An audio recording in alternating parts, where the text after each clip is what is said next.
At the end of 2025, a federal tax reform law proposed and signed by Donald Trump eliminated the residential solar tax credit for new systems. For years, that credit shaped how people planned off-grid life, even if they never consciously accounted for it. When it disappeared, the cost of starting didn't just go up, the entire calculation changed.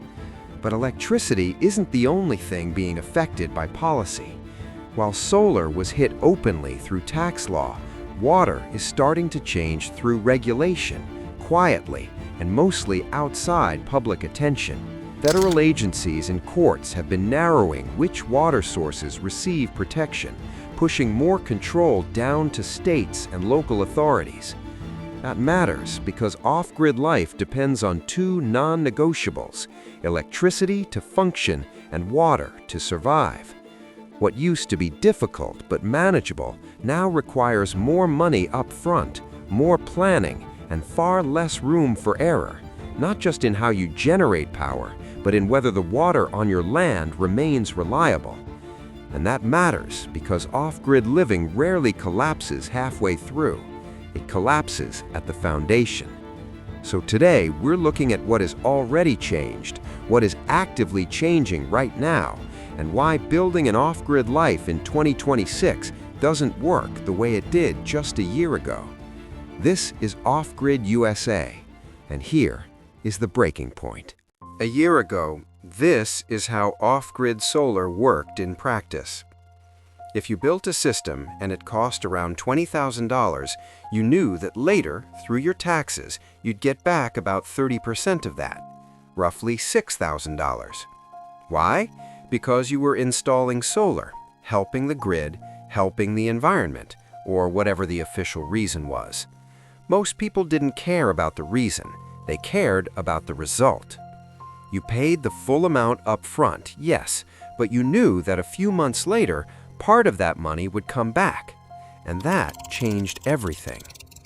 Those $6,000 weren't some nice bonus, they were the part that made the numbers make sense. For a lot of people, that refund meant breathing again, covering overruns, fixing mistakes, or just not feeling like the whole project was one bad decision away from collapsing. So what happens when that margin disappears? People start noticing something else they used to ignore: time. Since 2021, building anything rural in the US takes longer. Permits take longer, inspections get delayed, simple approvals turn into waiting games. When your money is tied up in a project that's not finished, every delay costs you. You're paying taxes, you're paying insurance, you're paying for temporary solutions just to keep things running. Before, that 30% coming back later helped absorb this phase. Now, that cushion is gone. So delays hurt more, mistakes cost more, and starting off-grid feels heavier before you've even moved in. So here's what's quietly changing now. Starting off-grid is no longer about whether you understand the system. It's about whether you can afford to make mistakes early. A year ago, you could start imperfectly and improve along the way. You didn't need everything to be right from day one. Now, the same path demands a level of precision that most first-time builders simply don't have. That changes who even tries. People with experience, capital, or backup options still move forward. People without those things hesitate or never start at all. So off-grid isn't becoming impossible, it's becoming selective.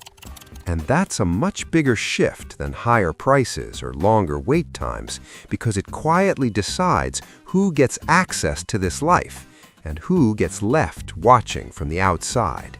And there's a quiet detail that makes this shift even sharper. If you already live off-grid and most of your system is built, this change barely touches you. Your land is paid for, your panels are up, your biggest costs are already behind you. In a strange way, you're insulated from what's happening now. But if you're trying to start today from zero, you're playing a different game under different rules. And that difference didn't exist a year ago. Solar isn't the only pressure point. Water is starting to change too. And this time, the change isn't about price, it's about protection. Late 2025, the EPA and the Army Corps said fewer waters count as federally protected. That means more water decisions now happen at the state and local level. Here's what that actually means for someone off-grid. For years, most people assumed that if land had water, that water was reasonably safe to rely on. You saw a creek, a spring, or knew you could drill a well, and that felt like enough. That assumption doesn't hold the same way anymore.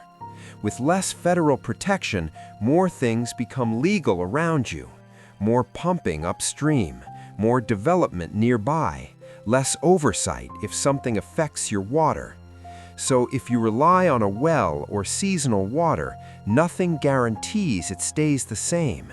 If water levels drop, it's usually on you to solve it. If quality changes, it's on you to test and treat it. If someone else uses more water, there may be nothing stopping them. So this is where things stand now. Electricity lost a federal safety net. Water is losing federal protection. Those are not lifestyle opinions. Those are policy changes. In practical terms, starting off-grid in 2026 means two things. First, you need more money up front for energy because nothing comes back later to soften mistakes. Second, you need to be far more careful with water because fewer rules exist to protect what you rely on. Neither of these changes makes off-grid impossible, but together they raise the entry cost financially, technically, and legally. That's why people who already made the move are mostly fine.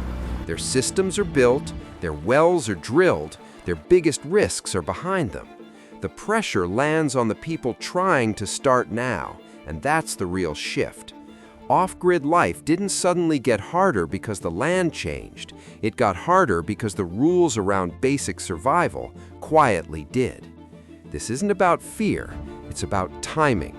And understanding that timing is now part of the cost of living off-grid. This is Off-Grid USA, built by hand, powered by freedom.